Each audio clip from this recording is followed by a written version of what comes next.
Time for Frank and the Mailbag. Phillies Mailbag with Frank Klose here on the Sports Bash 97.3 ESPN. It's brought to you by Kevlar Builders and Developers of Absecon. You can trust a team of Kevlar Builders on the job, whether it's your job or business that needs work.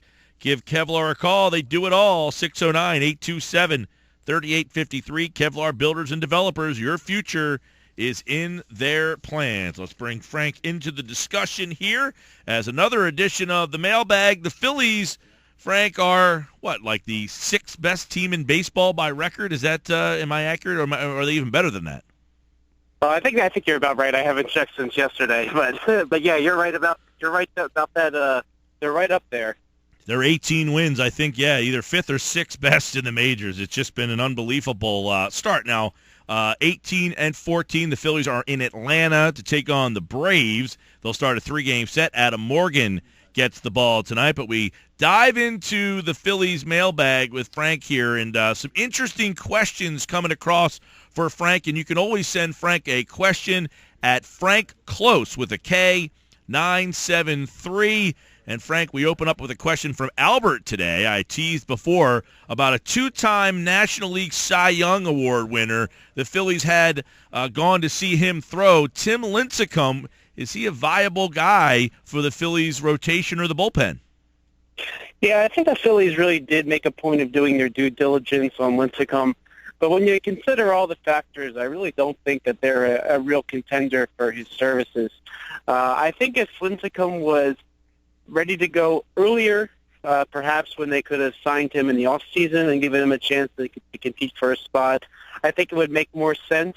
I think the value that somebody like Lincecum would have for the Phillies would essentially be what they got Jeremy Hellickson and Charlie Morton for, which is to give them some rotation depth, let some of the young players continue to pitch in the minors, and then come the trade deadline, try to trade them. Now, we're sitting here on May 10th, Tim Lincecum hasn't signed yet.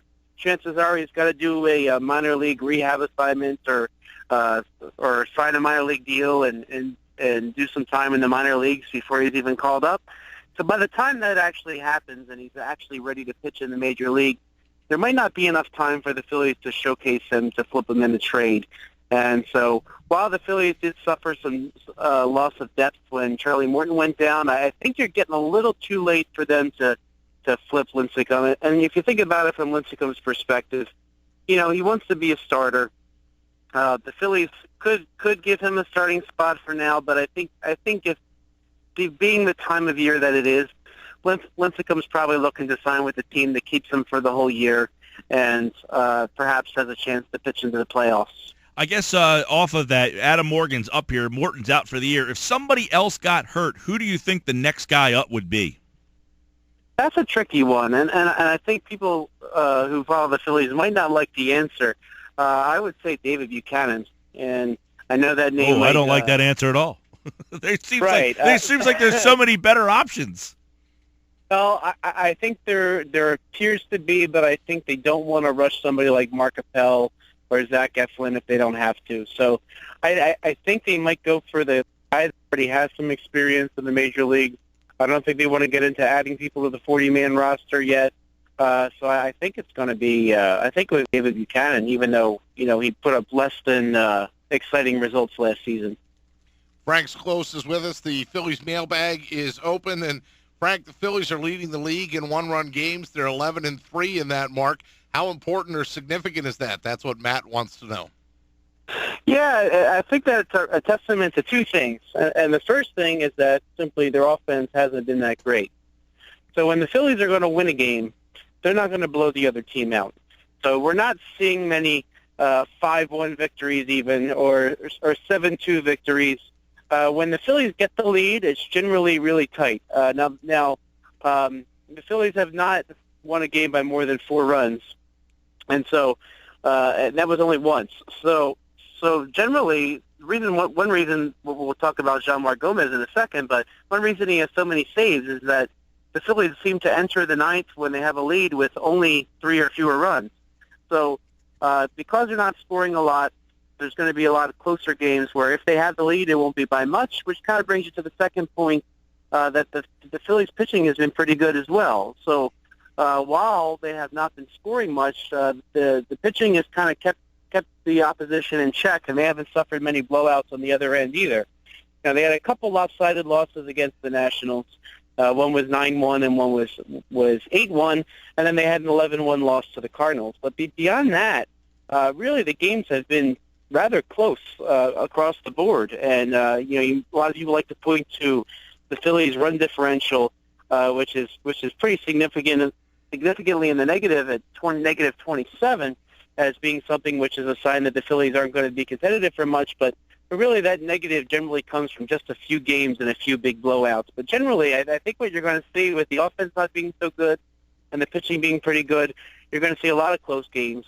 And I think as such, you're going to see John Margomez rack up a lot of saves. They were really bad last year in one-run games, and if you flip that, I guess it makes for a completely different season. Yeah, and I think the problem was last year you would have somebody like Aaron Harang and Jerome Williams give up 5 runs in 4 innings. And next thing you know, the team claws back. Maybe they get 4, or then maybe the bullpen gives up another 1 or 2 in the 5th or 6th inning. And the Phillies always seemed to be coming from behind last season. And it just had to do with that revolving door of starters, which just weren't giving them much of anything. Besides Cole Hamels in the first part of the year, and then Aaron Nola kind of picked up where he was. A lot of suspect starting pitching last season, and it really just put the Phillies in a tough spot. Generally with deficits fewer than 1 run. Frank Klose is with us here. We're in the Phillies mailbag here on 97.3 ESPN. And you mentioned Gomez, and I think he's an interesting guy, Frank, because of his age, number 1. Number 2, as you've kind of indicated, every time the Phillies are in games, they're close games. So they're going to be calling on him, and to some extent, Neris, the 8th and 9th inning guys, they're almost getting called on every single night of the week. You wonder if, 1, these 2 guys are going to, run out of steam, and number 2, can the Phillies get to the deadline and get people interested in Gomez before he starts to hit the fumes? Well, I think that they're in a really opportune situation to sort of create a closer that they can trade. Now, I think when they went into the season, they were looking at a guy like Edward Mojica, didn't really make it designated for assignment. Ernesto Frieri, he's no longer in the organization. Andrew Bailey, he's stuck. Okay, it took him a little while to catch on, but Andrew Bailey's pitching very nicely out of the bullpen. But I think when the Phillies entered the season, they sort of envisioned creating sort of a closer that they could then build some value and then trade. Little did they know they might be able to do that with somebody already in their bullpen. Now, Gomez in his career, he started out as a starter, had pretty mediocre results. We only know him for the last couple of years, but he's been pitching since 2010.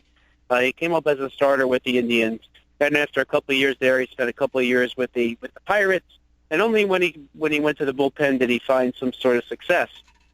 So someone like Gomez, who traditionally out of the bullpen, has only given up 1 run every 3 innings. That's a 3.00 ERA. So if we say he's a 3 ERA guy, that means he gives up 1 run every 3 innings.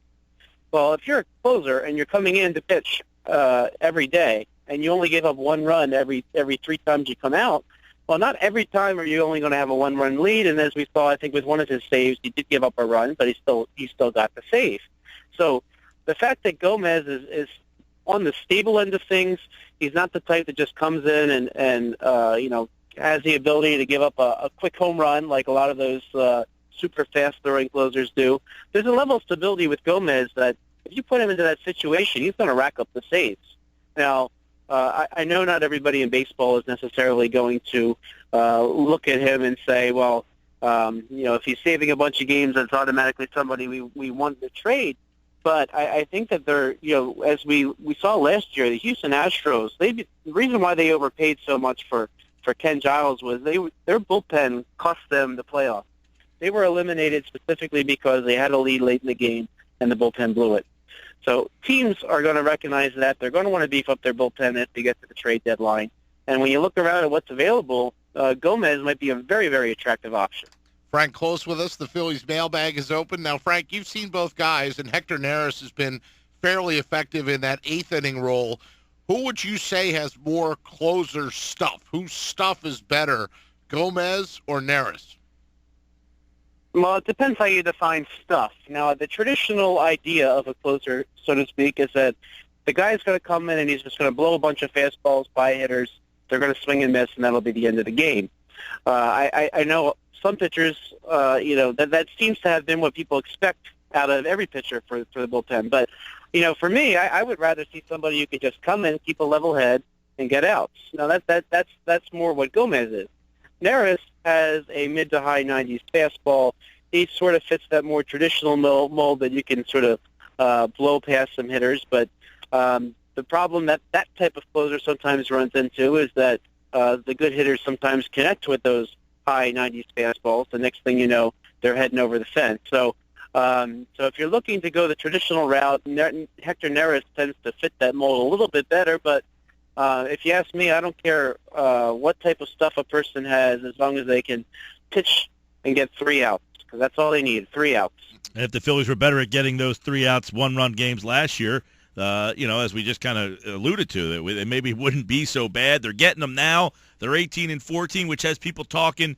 One thing people keep asking, though, Frank, we talked a little bit about it last week, but I threw out a scenario yesterday about Tommy Joseph, and I know he plays first, and they have Ruff and they have Howard, but what about bringing him up, including him into the first base platoon, and kind of using Ruff exclusively in a left field platoon, and then, really adding some more offense to 2 spots, having Joseph come up, adds a bat, and then giving Ruff some more time in the outfield. Is that something you foresee, or do they just not view Ruff as a even part-time outfielder? I think we're getting to the point where Darren Ruff is expendable. I hate to look at it that way, but I watched Darren Ruff, and I just think his bat speed has gone away. He's not catching up to a lot of these fastballs down the middle that several years ago somebody like him might have, made contact with and knocked out of the park. I don't know if a lighter bat would help. That's something he could consider. But my concern with Darren Ruff is just that with a loss of bat speed, I'm not really sure that he's got much value there. And another thing to consider, too, is I think the Phillies are hurting because they didn't go with that straight platoon that they seemed destined for before the Phillies lost Ashe and they lost Darren Altair. So I, in terms of Tommy Joseph, I would bring him up. I would straight platoon him with Ryan Howard at first base. Now, I think if you're looking at Howard and Ruff, both of them have underperformed this season. And certainly there's the emotional attachment to Howard. I think that's enough to get Howard through the year. But I don't know about Darren Ruff. The Phillies showed last year that they would send him to the minors. I didn't think last year that he was the one that should have went down when he did. But I think there's not that same level of commitment with Darren Ruff that we see with Ryan Howard. And yes, I think what the best thing to do right now, though, is I would send Manny Burris. I would remove him from the 40-man roster, and that would free up a spot there as well. As the Phillies are going to see Mario Hollins coming back soon. So I'd free up that 40-man spot by designating Manny Burris. We're going to need one if we add Tommy Joseph. That would take care of that. And I would indeed use Ruff as a left fielder until they have a better option in the outfield. But right now they don't. One thing to consider, too, is, and I said this before, is that Burris kind of serves the role as the emergency infielder. One thing I think that the Phillies should consider is making Tyler Goodell that emergency infielder. Tyler Goodell was a third baseman in the system up until recently in the Tampa Bay Rays system. Now, it's not ideal. I'm not saying that you make Tyler Goodell the backup third baseman, but I say what you do is, if he's the last bat that comes off the bench and you're worried about having an injury to an infielder, he's the guy you go to in an emergency situation to finish out a game. And at the same time, as we've seen, too, Carlos Ruiz can even jump to third base if they absolutely need it. Well, so, and you got Ashe possibly. When's Ashe due back? Ashe's supposed to start hitting soon. So again, with that oblique, as I mentioned a couple times before, the only real cure you have for that, excuse me, is just to rest it. And I think they're comfortable now with the amount of rest he's gotten. He's going to start hitting, and that means he could be a few weeks out. But still, a few weeks is a long time in the grand scheme of a season when you're only there for 6 months. So if Ashe was there, that alleviates that problem, because Ashe would probably be there instead of David Lowe. But yeah, I would consider Tyler Goodell an emergency infielder. I would consider Carlos Ruiz somebody that, and again, it's just for the end of the game. If somebody really gets that hurt, you can always make a roster move. He's Frank Klose covering the Phillies at Frank Klose with a K, 973.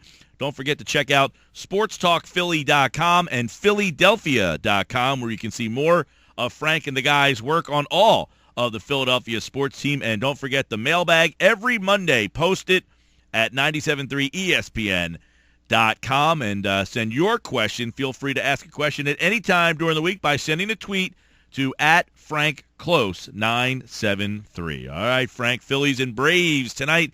Adam Morgan gets the call. Thanks, pal. Thanks, guys.